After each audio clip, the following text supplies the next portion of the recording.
வணக்கம் நண்பர்களே, கடைசி வீடியோவில் நம்ம பார்த்த மீகோ பிராண்டினுடைய 27 ஆட்டோ பிஎல் அப்படிங்கிற ஒரு ட்ரூ ஆர்எம்எஸ் ஏசி கிளாம்ப் மீட்டரை எப்படி பயன்படுத்துறது, அதை பயன்படுத்தி ரீடிங்ஸ் எப்படி மெஷர் பண்ணுறது அப்படிங்கிறத பற்றி தான் இந்த வீடியோவில் பார்க்க போகிறோம். ஸோ அதற்காக மீட்டரையும் அதனுடைய ப்ரோபையும் எடுத்திருக்கோம். ஸோ மீட்டரில் வந்து பார்த்திங்கன்னா ப்ரோபில் இந்த ரெட் கலர் ப்ரோபை வோல்டேஜ் / ரெசிஸ்டன்ஸ் அப்படிங்கிற சிம்பிள் போட்டிருக்க இடத்துல நீங்கள் ப்ளக் பண்ணணும். அதற்கடுத்து COM அப்படிங்கிற இடத்துல இந்த பிளாக் கலர் ப்ரோபை நீங்கள் கனெக்ட் பண்ணணும். எப்போவுமே ப்ரோப் இந்த மாதிரி தான் கனெக்ட் பண்ணணும், மாற்றி கனெக்ட் பண்ணக்கூடாது. ஸோ இந்த மாதிரி கனெக்ட் பண்ணிடுறோம். ஃபஸ்ட்டு வந்து பார்த்திங்கன்னா இதனுடைய ரீடிங் மெஷர்மெண்ட்டில் AC voltage, DC voltage, resistance, diode test, அப்புறம் கண்டினியூட்டி டெஸ்ட் பற்றி பார்த்துருவோம். கடைசியாக நான் கண்டக்டிவ் வோல்டேஜ், அப்புறம் ஏசி லோடு ஆம்ப்ஸ் மெஷர்மெண்ட் பற்றி பார்க்கலாம். ஸோ இப்போது மீட்டரை நான் கனெக்ட் பண்ணியிருக்கேன். So first AC voltage measurement so இதில் போட்டுக்குவோம். ஸோ இப்போ நான் உங்களுக்கு க்ளோஸ்அப்பில் நல்லா வியூ காட்டுற மாதிரி ஃபோக்கஸ் பண்ணியிருக்கேன். சாரி, இது டிசி வோல்ட்டில் இருக்குது. ஃபஸ்ட்டு ஏசி வோல்ட்டில் வச்சுக்குவோம். ஏசி வோல்ட்டில் வச்சுட்டு ஜங்ஷன் பாக்ஸை எடுத்து வச்சுருக்கேன் இதுக்காக பக்கத்தில். ஸோ இந்த ஜங்ஷன் பாக்ஸில் நான் என்ன பண்ணுறேன்னா ஃபஸ்ட்டு போடுறேன். ஆட்டோ ரேஞ்ச் ஆட்டோமேட்டிக்காக சூஸ் ஆகிட்டு பார்த்தீங்கன்னா உங்களுக்கு அக்யூரேட்டாக 212 வோல்ட் காட்டுது, 212 அப்படிங்கிறது. ஸோ ஆட்டோ ரேஞ்ச் மீட்டருங்கிறதுனால உங்களுக்கு வேல்யூ அக்யூரேட்டாக இருக்கும்.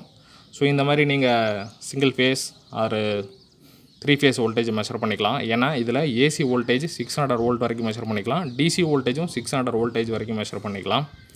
ஸோ இப்போ ஏசி வோல்டேஜ் பார்த்துட்டோம். அடுத்து டிசி வோல்டேஜ் மெஷர் பண்ணுறதுக்கு வந்து பார்த்திங்கன்னா ஒரு பேட்டரியை நான் மெஷர் பண்ணி காட்டுறேன் உங்களுக்கு. ஸோ அதுக்காக ஒரு பேட்டரி எடுத்துருக்கோம். பேட்டரிக்கு வந்து டிசி வோல்டேஜ் ரேஞ்சு சூஸ் பண்ணிக்கலாம். ஸோ டிசி வோல்டேஜை நீங்கள் பேட்டரி, எஸ்எம்பிஎஸ் பவர் சப்ளை எதனுடைய இதில் இருந்து வேணாலும் நீங்கள் மெஷர் பண்ணிக்கலாம். ஸோ இப்போது பேட்டரி மெஷர் பண்ணும்போது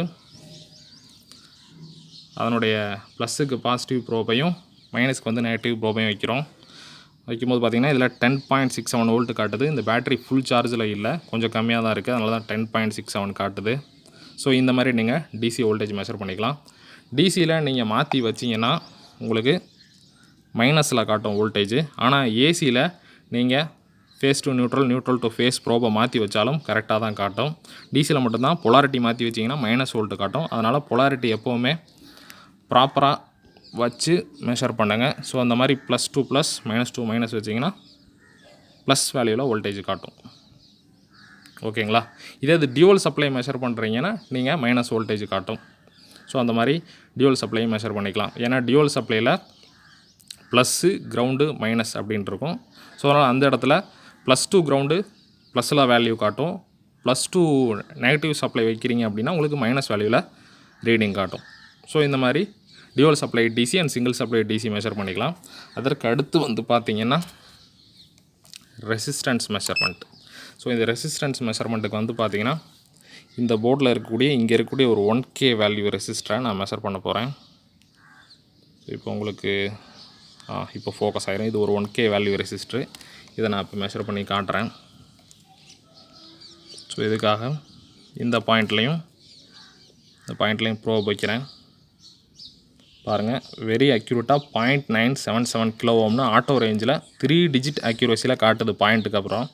ஸோ ரொம்ப அக்யூரேட்டாக இருக்குது. அதற்கடுத்து ஒரு காயிலுடைய ரெசிஸ்டன்ஸ். ஸோ இந்த காயிலினுடைய ரெசிஸ்டன்ஸையும் மெஷர் பண்ணலாம். ஸோ இப்போ இந்த காயிலை நான் எடுத்துக்கிட்டு 2 பாயிண்ட்லையும் வைக்கிறேன். ஸோ இப்போ வந்து பார்த்திங்கன்னா ஆட்டோ ரேஞ்ச் சூஸ் ஆகிட்டு 0.447 கிலோ ஓம் அப்படின்னு இந்த காயிலினுடைய ரெசிஸ்டன்ஸ் காட்டுது. ஸோ ஒரு வைண்டிங்கினுடைய ரெசிஸ்டன்ஸையும் நீங்கள் இந்த மாதிரி செக் பண்ணிக்கலாம். அதாவது மோட்டர் வைண்டிங்கினுடைய ரெசிஸ்டன்ஸ், அதில் வேறு இந்த மாதிரி காயிலினுடைய ரெசிஸ்டன்ஸை நீங்கள் செக் பண்ணிக்கலாம். அதற்கடுத்து வந்து பார்த்திங்கன்னா diode test. So diode test எப்படி பண்ணுறது அப்படிங்கிறது அடுத்து. அதாவது கீழே வந்து பார்த்திங்கன்னா அடுத்த ஆப்ஷன் சூஸ் பண்ணிங்கன்னா உங்களுக்கு டயோடு டெஸ்ட்டு ஃபஸ்ட்டு வந்துடும். ஸோ இதில் இந்த ஃபங்க்ஷன் பட்டனை யூஸ் பண்ணி ஒரு தடவை ஃபங்க்ஷன் பட்டனை ப்ரெஸ் பண்ணிங்கன்னா பஸர் மோடு கண்டினியூட்டி டெஸ்ட் வந்துடும். அதாவது இந்த ஃபங்க்ஷன் பட்டன் இந்த டயோட் அண்ட் கண்டினியூட்டி டெஸ்ட்டில் மட்டும்தான் யூஸ் ஆகும். அதுக்காக தான் இந்த ஃபங்க்ஷன். அதாவது டயோடு டெஸ்ட் வேணுமா அல்லது கண்டினியூட்டி பஸர் மோடு வேணுமாங்கிறத செலக்ட் பண்ணுறது தான் இந்த ஃபங்க்ஷன் பட்டன். ஹோல்டு பட்டன் வந்து பார்த்திங்கன்னா நீங்கள் எடுத்துகிட்டு இருக்கக்கூடிய ரீடிங்கை அப்படியே ஹோல்டு பண்ணி கொஞ்சம் நேரம் வரைக்கும் பார்க்குறதுக்காக தான் இந்த ஹோல்டு பட்டன். ஸோ இதை அழுத்திட்டிங்கன்னா நீங்கள் கடைசியாக எடுத்த ரீடிங் அப்படியே டிஸ்பிளேயில் காட்டிக்கிட்டே இருக்கும். அதற்கடுத்து இந்த மேக்ஸ் அப்படிங்கிற பட்டன் எதுக்காக யூஸ் ஆகுது அப்படின்னா AC voltage measurement, DC voltage measurement, resistance மெஷர்மெண்ட்டில் ஒரு ஆசிலேஷன் அவுட்புட் வந்து உங்களுக்கு காட்டிக்கிட்டு இருக்குது அப்படின்னா, உங்களுடைய ரீடிங் வந்து பார்த்திங்கன்னா ஒரு ஆசிலேட்டட் வேல்யூவாக காட்டிக்கிட்டு இருக்குது அப்படின்னா, இந்த மேக்ஸ் பட்டனை நீங்கள் ப்ரெஸ் பண்ணி பிடிக்கிறது மூலிமா அந்த ஆசிலேட்டட் ரீடிங்கில் மேக்ஸிமம் வேல்யூ என்ன வந்தது அப்படிங்கிறத தெரிஞ்சுக்கிறதுக்கு தான் இந்த மேக்ஸிமம் பட்டன் யூஸ் ஆகுது. ஸோ இப்போ வந்து பார்த்திங்கன்னா ஃபஸ்ட்டு நம்ம இதை சூஸ் பண்ணி டயோடு டெஸ்ட்லேயே வச்சுருவோம். இதில் வச்சுட்டு டயோடை டெஸ்ட் பண்ணலாம். ஸோ டயோடில் வந்து பார்த்திங்கன்னா இங்கே இருக்கக்கூடியது உங்களுக்கு ஃபோக்கஸ் ஆகும்னு நினைக்கிறேன். ஸோ இந்த லெஃப்ட் சைடில் இருக்கக்கூடியது வந்து பார்த்திங்கன்னா ஆனோடு, ரைட் சைடில் இருக்கக்கூடியது கேத்தோடு. ஸோ அப்போ வந்து பார்த்திங்கன்னா ஆனோடில் பாசிட்டிவ் ப்ரோபையும் கேத்தோடில் நான் நெகட்டிவ் ப்ரோபையும் வைக்கிறேன். ஸோ இப்போ வந்து பார்த்திங்கன்னா ரீடிங் வேல்யூ காட்டுது. ஸோ அப்போது ஃபார்வர்ட் பயாஸில் இந்த டயோடு கண்டக்ட் ஆகுது. ஸோ நல்லா இருக்குது. ரிவர்ஸ் பயாஸில் இது கண்டக்ட் பண்ணக்கூடாது. ஸோ அப்போ என்ன பண்ணுறோன்னா ஆனோடுக்கு பிளாக் கலர் ப்ரோபையும் கேத்தோடுக்கு ரெட் கலர் ப்ரோபையும் வைக்கிறோம். இப்படி வைக்கும்போது வந்து பார்த்திங்கன்னா மீட்டரில் எந்த ஒரு ரீடிங்கும் காட்டலை. ஸோ அப்போ இந்த டயோடு ரிவர்ஸ் பயாஸில் அதாவது கண்டக்ட் பண்ணலை, டயோடு வந்து நல்லா தான் இருக்குது அப்படிங்கிறது அர்த்தம். ஏன்னா ஆப்போசிட்டில் பொலாரிட்டியில் நீங்கள் வைக்கும்போது இது கண்டக்ட் பண்ணிச்சு அப்படின்னா டயோடு போயிடுச்சு அப்படின்னு அர்த்தம். ஸோ இப்போது டயோடு நல்லா இருக்குது. ஸோ அதற்கடுத்து கண்டினியூட்டி பஸர் டெஸ்ட்.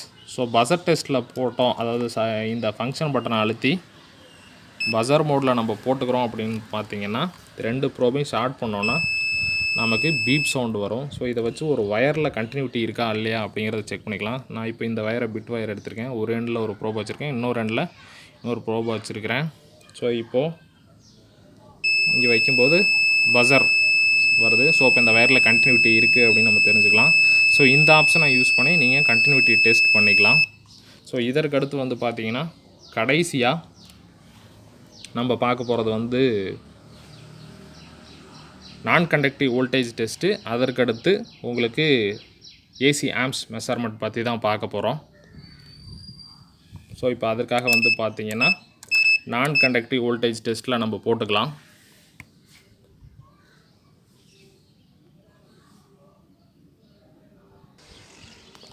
ஸோ இப்போ வந்து பார்த்திங்கன்னா இது வந்து ஒரு சர்வீஸ் லைனு.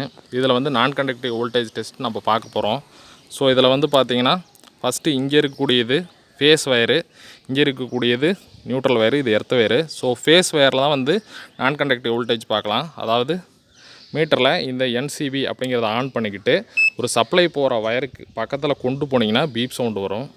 இப்போ பாருங்கள், ரொம்ப கிட்ட போக போக பீப் சவுண்டு அதிகமாகும். ஸோ இப்போ இது ஃபேஸ் வயரு, இதில் வோல்டேஜ் ஃப்ளோ அதாவது கரண்ட் ஃப்ளோ இருக்குங்கிறதுனால அதை காட்டுது. இது நியூட்ரல் வயரு. நியூட்ரல் வயரில் கிட்ட வச்சிங்கன்னா அந்தளவுக்கு காட்டாது. ஏன்னா ஃபேஸ் வயர் பக்கத்தில் இருக்கிறதுனால உங்களுக்கு அந்த மாதிரி பீப் சவுண்டு வருது. ஸோ இதே இது ஒரு சப்ளை லைனில் உங்களுக்கு அங்கே கரண்ட் ஃப்ளோ அதாவது சப்ளை போயிட்டுருக்கா இல்லையாங்கிறத நீங்கள் இந்த மாதிரி செக் பண்ணிக்கலாம். ஸோ இந்த மாதிரி நான் கண்டக்டிவ் வோல்டேஜ் டெஸ்ட் பண்ணிக்கலாம். வயரை தொடாமலே அந்த வயரில் சப்ளை இருக்கா இல்லையா அப்படிங்கிறத செக் பண்ணிக்கலாம்.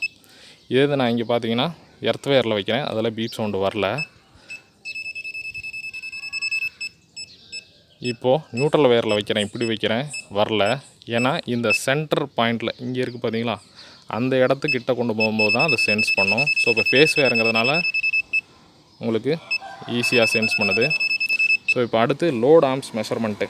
ஸோ இப்போ இதில் நான் இப்போ 600 வோல்டேஜ் ரேஞ்சில் போட்டுட்டு கிளாம்ப் மாட்டி இதில் எவ்வளோ ஆம்ப்ஸ் போகுதுன்னு பார்க்கலாம். ஸோ இதில் வந்து பார்த்தீங்கன்னா 7.5 ஆம்ப்ஸ் போய்கிட்டு இருக்குது லோடு. ஸோ உங்களுக்கு தெரியும்னு நினைக்கிறேன். 7.5 ஆம்ப்ஸ் 7.4 ஆம்ப்ஸ் லோட் ஆகுது. ஸோ இந்த மாதிரி தான் ஏசி கிளாம்ப் மெஷர்மெண்ட் நீங்கள் பண்ணணும். ஒரு சப்ளை வயரில் லைவில் இந்த கிளாம்ப் இந்த லாக் எடுத்து இப்படி போட்டிங்கன்னா உங்களுக்கு அந்த வயரில் எவ்வளோ லோட் ஆம்ப்ஸ் போயிட்டுருக்கு அப்படிங்கிறது உங்களுக்கு கிளியராக காட்டிடும். ஸோ ஓகே ஃப்ரெண்ட்ஸ், இந்த மாதிரி தான் இந்த மீட்டரை பயன்படுத்தி ரீடிங்லாம் எப்படி மெஷர் பண்ணுறது அப்படிங்கிறத செய்யணும். ஸோ சேஃபாக யூஸ் பண்ணுங்கள் இந்த மீட்டரை. இந்த வீடியோ பிடிச்சிருந்ததுன்னா ஒரு லைக் பண்ணுங்கள். இந்த வீடியோ உங்கள் நண்பர்களுக்கு யூஸ்ஃபுல்லாக இருக்கும்னு நினச்சிங்கன்னா அவங்க கூட ஷேர் பண்ணுங்கள். ஸோ மீண்டும் இதே போல் இன்னொரு யூஸ்ஃபுல்லான வீடியோவில் நான் உங்களை சந்திக்கிறேன். நன்றி, வணக்கம்.